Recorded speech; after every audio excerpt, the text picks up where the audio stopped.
Next topic है पॉइसंस ratio.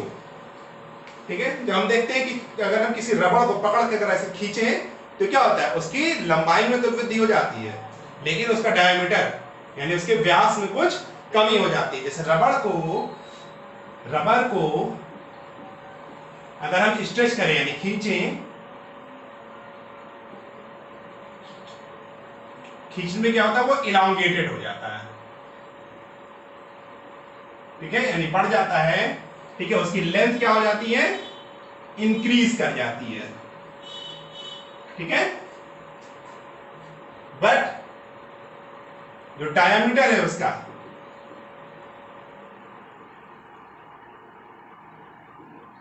ये decrease कर जाता है। ठीक है, या अगर कोई रबड़ का सिलेंडर है, अगर हम उसको कंप्रेस करें यानी दबाएं तो क्या होगा,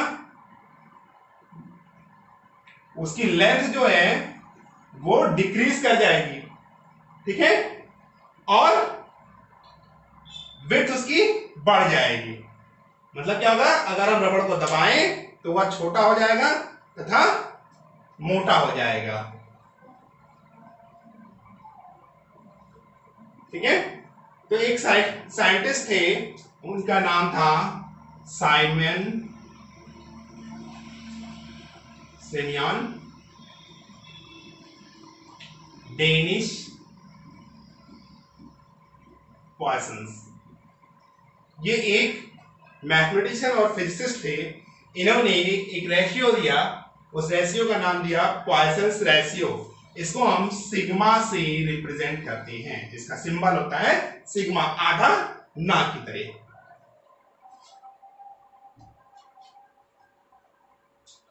ठीक है, मान लिया कि एक ये सिलेंडर है, इस पर हमने इसको क्या किया, दोनों तरफ फोर्स लगाकर इसको खींचा, बराबर फोर्स लगाया। जैसे ये पेन है सिलेंडर शेप में, इसको ऐसे खींचा। मान लिया इसकी लेंथ L है।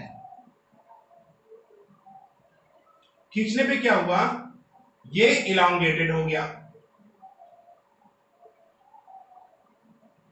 ठीक है, तो इसकी जो लंबाई जो लेंथ है वो मान लिया L डैश इंक्रीज कर गई। मान लिया पहले इसका डायमीटर D था, बाद में इसका डायमीटर क्या हो गया, D डैश हो गया। ठीक है,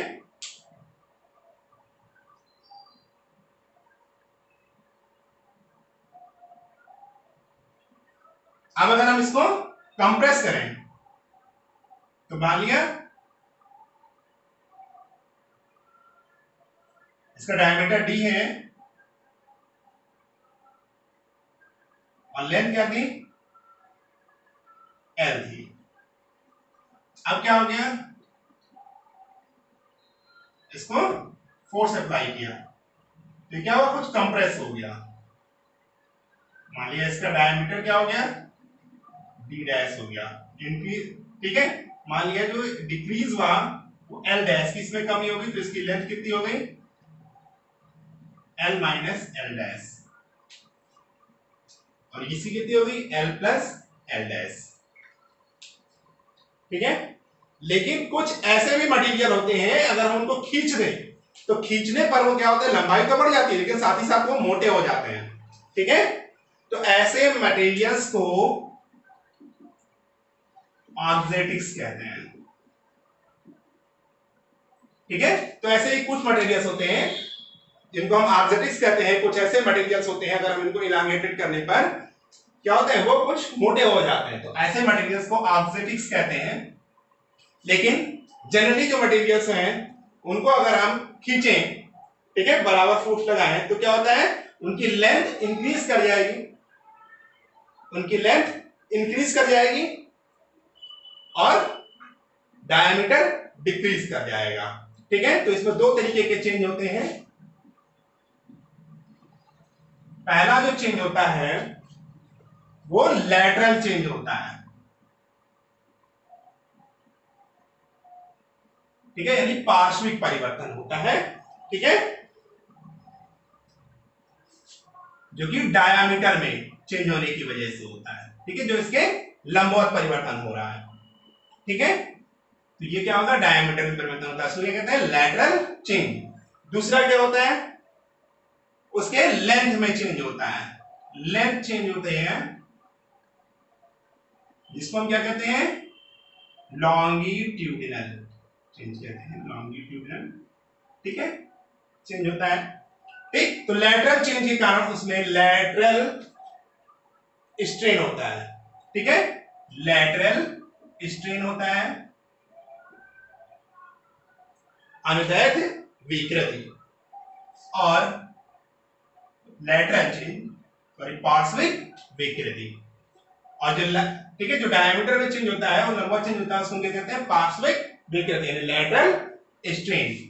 और जो लेंथ में चेंज होता है उसको क्या कारण जो स्ट्रेन होता है उसको क्या कहते हैं, लॉन्गिट्यूडिनल स्ट्रेन यानी अनुदैर्ध्य विकृति कहते हैं इसको, ठीक है। तो मान लिया कि जब इसकी लेंथ इंक्रीज कर रही है, ठीक है, तो change in length delta L is equal to कितना हो गया, ठीक है। मान लिया ये पूरी लेंथ बाद में एल डैश हो जा रही है, पूरी एल डैश,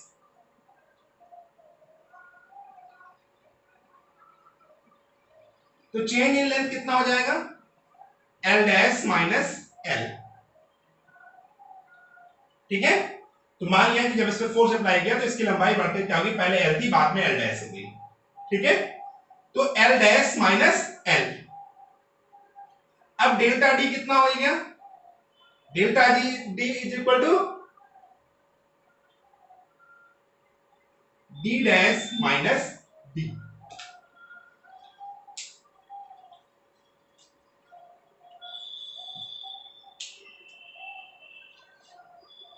मान लिया कि जब इस पर फोर्स अप्लाई किया तो उसके पहले इसकी लेंथ एल थी,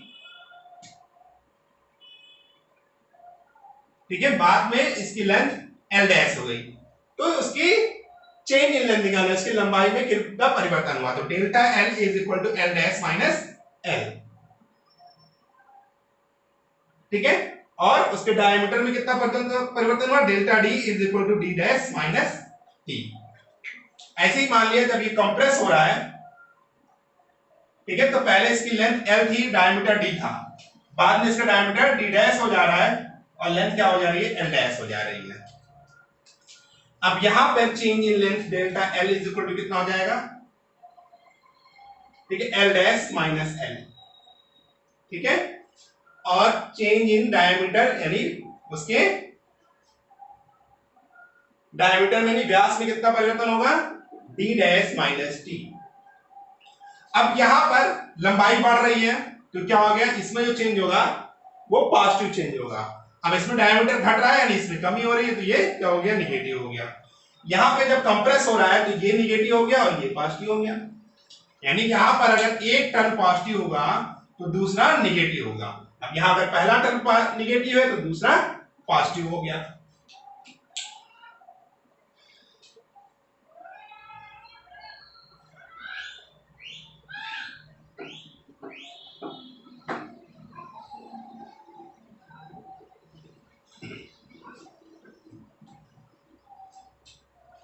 ठीक है, अब हमें क्या निकालना है, लॉन्गिट्यूडिनल स्ट्रेन, लॉन्गिट्यूडिनल स्ट्रेन,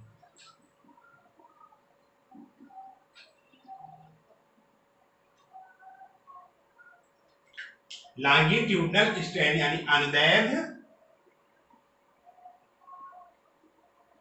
विकृति।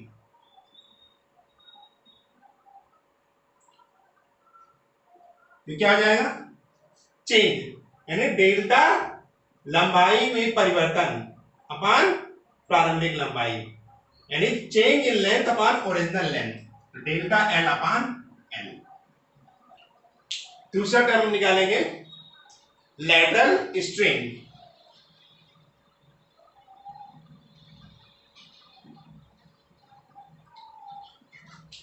यानी पार्श्विक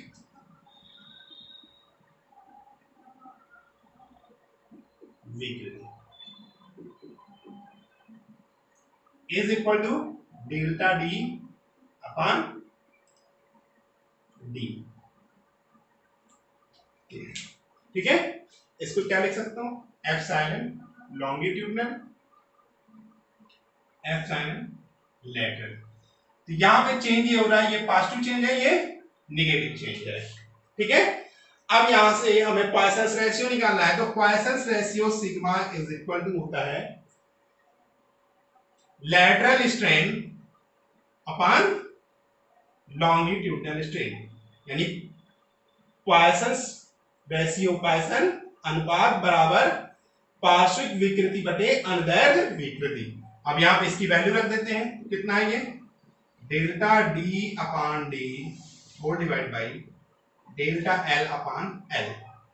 ठीक है, अब इसमें ठीक है, अब क्या हो रहा है, ये पॉजिटिव है तो ये निगेटिव है, अगर ये निगेटिव है तो ये पॉजिटिव है, तो जब भी आएगा तो ये रिजल्ट निगेटिव में दे देता है।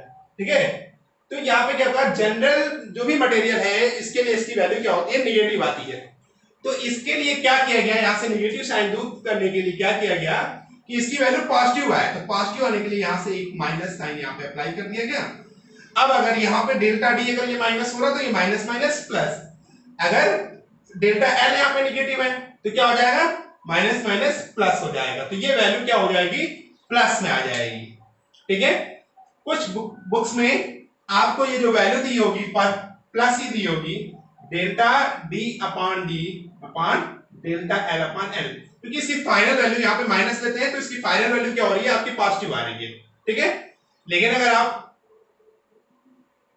अदर्स बुक में देखेंगे, हायर बुक्स में, तो वहां पे इसकी वैल्यू यहाँ पे आप निगेटिव साइन के साथ ही पाएंगे। ठीक है, जो पॉइसन अनुपात होता है किसी भी मटेरियल के लिए वो निगेटिव होता है। ठीक है, निगेटिव साइन के साथ आता है और वो लैटरल स्ट्रेन और लॉन्गिट्यूडनल स्ट्रेन का एक अनुपात होता है, ये एक अनुपात है, इसलिए इसका कोई मात्रक नहीं होता है। ठीक है, सैद्धांतिक रूप में जो सिग्मा की वैल्यू होती है वो -1 से 0.5 के बीच होती है, परंतु सॉलिड्स के लिए इसकी वैल्यू 0.5 से कम होती है। तो ठोसों के लिए जो वैल्यू आती है इसकी वो 0.25 टू 0.35 होती है, 0.25 से 0.35 होती है।